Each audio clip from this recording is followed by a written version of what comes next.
सबसे पहले मैं आपको जानकारी दे दूं कि कोर्ट कमिश्नर जो नियुक्त हुए हैं वो अपनी रिपोर्ट आज कोर्ट में पेश कर सकते हैं।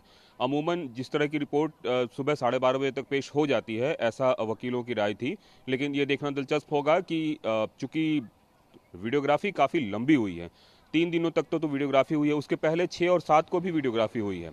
तो जो अजय कुमार मिश्रा जो पहले कोर्ट कमिश्नर थे, जो 6 और 7 की वीडियोग्राफी में भी शामिल थे, उसके बाद की भी वीडियोग्राफी में शामिल रहे हैं, तो उनसे मेरी ऑफ रिकॉर्ड बात हो रही थी, तो उनका कहना था कि ज़रूरी नहीं है कि आज हम रिपोर्ट पेश करें ही। अगर हमें ऐसा लगता है कि थोड़े समय की ज़रूरत है तो अदालत से हम एक दो दिनों का समय भी मांग सकते हैं।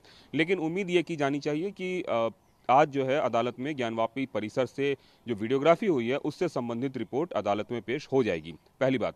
दूसरी बात, जो तीनों कोर्ट कमिश्नर है वो अलग अलग रिपोर्ट देंगे, ऐसी सूत्रों से जानकारी मिल रही है।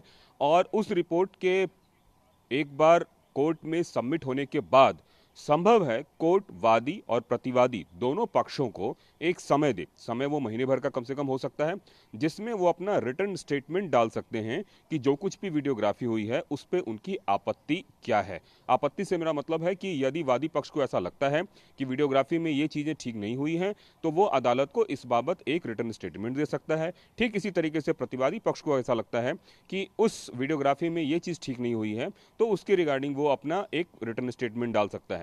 तो आज जो अहम दिन है वो इसलिए भी है क्योंकि इस पूरे मामले पर एक तरह से पटाक्षेप होगा।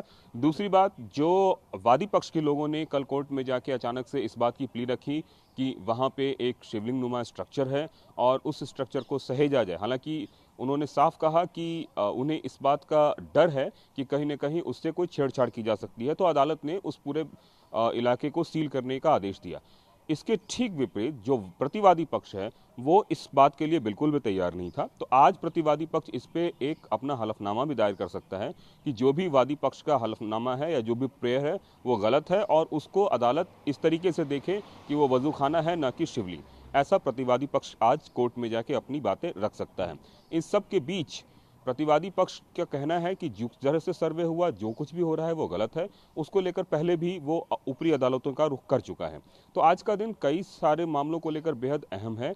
और इन सब के बीच एक और बात बता दूं, जो वादी पक्ष है वो इस बात का भी दावा शुरू कर रहा है कि जिस जगह को सील किया गया है उस जगह पे अगर शिवलिंग है तो उसको पूजा करने की इजाज़त दी जाए।